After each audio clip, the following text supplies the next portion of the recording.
السلام علیکم ورحمۃ اللہ وبرکاتہ۔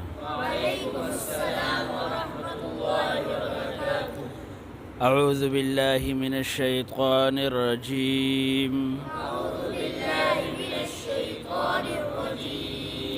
بسم اللہ الرحمن الرحیم۔ تختی نمبر 12، را کے بعض قاعدے۔ اس سے پہلے ہم نے پڑھا تھا کہ را کے اوپر زبر یا پیش آئے تو را موٹی ہوگی، اور اگر زیر آئے تو را باریک ہوگی۔ وہ مختصراً پڑھا تھا، لیکن میں نے کہا تھا کہ آگے اس کے باقاعدہ اس کی کیا ہے، قواعد پڑھیں گے۔ اس کے کچھ صورت ایسی ہیں ان میں کہ را کے نیچے زیر بھی ہوتا ہے لیکن را موٹی ہو جاتی ہے، سمجھے؟ بعض جگہ ایسا ہوتا ہے را کے اوپر زبر ہوتا ہے لیکن را پتلی پڑتے ہیں، سمجھ آئی؟ تو را کے بہت اہم قاعدہ ہے، یہ تختی ہے، اس کو خوب اچھی طرح سمجھنا اور یاد کرنا، اور پھر قرآن میں اس طرح کے الفاظ ڈھونڈ کے اس کے اوپر اس کو دیکھنا ہے، سمجھ آئی؟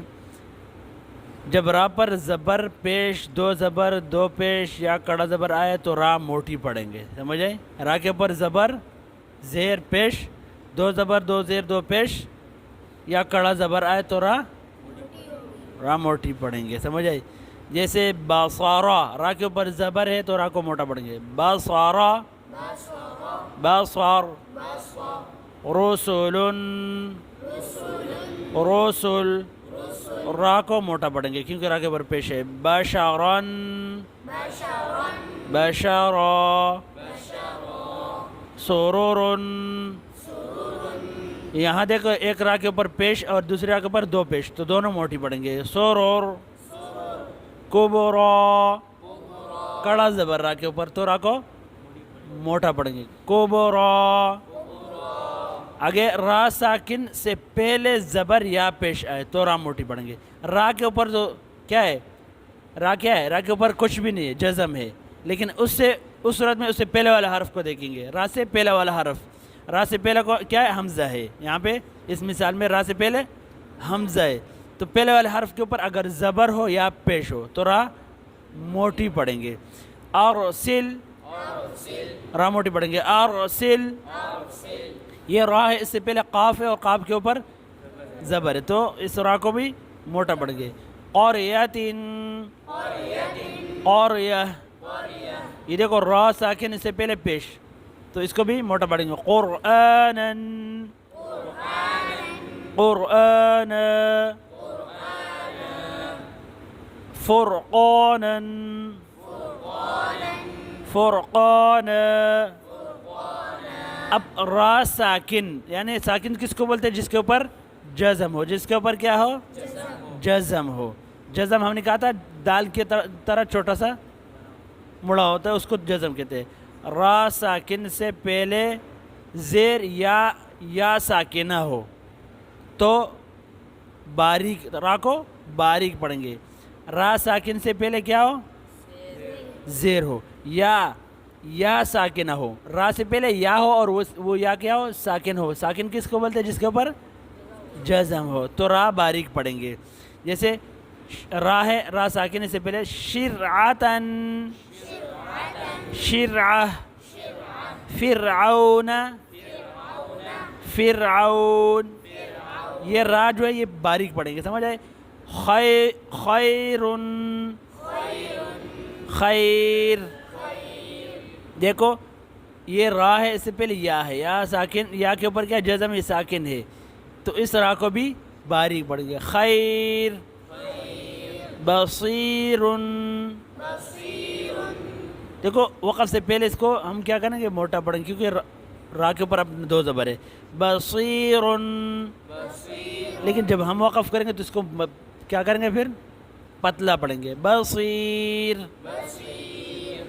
اچھا، را ساکن سے پہلے زیر ہو لیکن عارضی ہو تو را موٹی پڑھیں گے۔ را ساکن سے پہلے زیر ہے لیکن زیر کیا ہے، عارضی ہے، اصلی زیر نہیں ہے، تو را کو موٹا پڑھیں گے۔ دیکھو را ساکن ہے، ہم نے پہلے پڑھا یہاں پہ را ساکن سے پہلے زیر یہ ہے نا، را ساکن سے پہلے زیر ہو تو را باریک پڑھیں گے، پڑھا تھا نا باریک پڑھیں گے. لیکن یہاں پہ را ساکن ہے, اس سے پہلے زیر ہے, لیکن زیر کیا ہے؟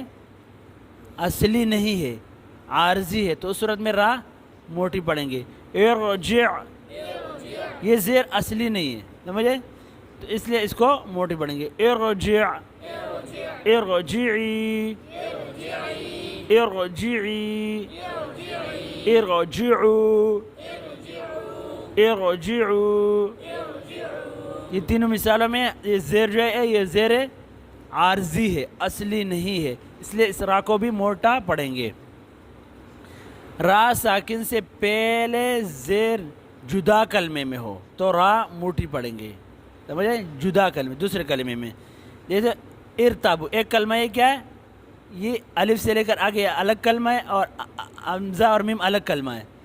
تو حمزہ اور میم الگ کلمہ ہے, را ساکن ہے, لیکن میم جو ہے یہ الگ کلمہ ہے, را الگ کلمہ ہے, تو میم کے نیچے کیا ہے؟ زیر ہے. را ساکن سے پہلے زیر ہے, ہم نے اس کو پہلے قاعدے کے مطابق اس کو باریک پڑھنا ہے, اس قاعدے کے مطابق را ساکن سے پہلے. لیکن یہ زیر جو ہے اسی کلمے میں نہیں ہے, دوسرے کلمے میں, الگ کلمہ ہے. یہ الگ کلمہ ہے, یہاں سے یہاں تک الگ کلمہ ہے, اور یہاں سے یہ الگ کلمہ ہے. را الگ کلمے میں اور زیر جو ہے وہ الگ کلمے میں, تو اس را کو موٹا پڑھیں گے. امرتابو, امرتابو. لیمن, لیمن الگ ہے, ارتضا الگ کلمہ ہے, یہ الف سے آگے الگ, اور لام میم نون یہ الگ کلمہ ہے, تو نون کا جو زیر ہے یہ الگ کلمے میں, تو اس را کو ہم موٹا پڑھیں گے. لیمن ارتضا, لیمن ارتضا. ان ارتبتم, ان ارتبتم. یہ را ساکن کے بعد موٹے حروف میں سے کوئی حرف اسی کلمے میں ہو تو را موٹی پڑھیں گے, سمجھ آئی. دیکھو یہ را ساکن ہے, اس سے پہلے اسی کلمہ بھی وہی ہے, ایک ہی کلمہ ہے, قرطاس ایک ہی کلمہ ہے, سمجھ آئی. فی الگ ہے, قرطاس ایک ہی کلمہ ہے. ہم نے پڑھا تھا اگر الگ کلمے میں ہو تو را موٹی پڑھیں گے, زیر الگ کلمے میں, لیکن یہاں زیر اسی کلمے میں ہے اور را ساکن ہے. یہاں تو ہونا چاہیے کہ را کو ہم باریک پڑھیں, لیکن اس کو ہم موٹا پڑھیں گے, کیونکہ را ساکن کے بعد موٹے حروف میں سے, موٹے حروف کتنے ہیں؟ 7 ہے. خص ظا طن قز, خا صا ظا طا ظا غین اور قاف, سمجھے, یہ موٹے حروف ہے. اگر را ساکن کے بعد موٹے حروف میں سے کوئی حرف اسی کلمے میں آئے, اسی کلمے میں, یعنی کلمہ ایک ہی ہو, تو اس صورت میں را موٹی پڑھیں گے. جیسے را ساکن سے پہلے زیر ہے, پتلی ہونی چاہیے, کلمہ بھی ایک ہی ہے, پتلی ہونی چاہیے, لیکن اسی کلمے میں را کے بعد کیا آ رہا ہے؟ موٹا حرف آ رہا ہے, طا, تو اس کو ہم موٹا پڑھیں گے. فی قرطاس, فی قرطاس, فرقۃ, فرقہ. اب یہ فرقہ کی را پتلی بھی پڑھ سکتے اور موٹی بھی پڑھ سکتے. فرقہ, مرصاد, اس کو موٹا پڑھیں گے, سمجھے, اس کو پتلا نہیں پڑھیں گے. مرصادا, سوری, مرصادا, مرصادا. بسم اللہ الرحمن. نماز کا بیان چل رہا ہے ترجمے کے ساتھ. درود شریف پڑھو, درود شریف. اللہم صلی علی محمد, اے اللہ رحمت نازل فرما محمد صلی اللہ علیہ وسلم پر, وعلی آل محمد, اور ان کے آل پر, یعنی کن کے آل پر؟ اور آپ اور محمد صلی اللہ علیہ وسلم کے آل پر. کما صلیت علی ابراہیم, جیسے کہ رحمت نازل فرمائی تو نے ابراہیم علیہ السلام پر, وعلی آل ابراہیم، اور ان کی آل پر، ان سے مراد ابراہیم علیہ السلام سمجھے، اور ابراہیم علیہ السلام کے آل پر، انک حمید مجید، بے شک تو تعریف کا مستحق، بڑی بزرگی والا ہے، اللہم بارک علی محمد، اے اللہ برکت نازل فرما محمد صلی اللہ علیہ وسلم پر، وعلی آل محمد، اور ان کی آل پر، کما بارکت، جیسے برکت نازل فرمائی تو نے، علی ابراہیم، ابراہیم علیہ السلام پر، وعلی آل ابراہیم، اور ان کی آل پر، انک حمید مجید، بے شک تو تعریف کا مستحق، بزرگی والا ہے، اللہ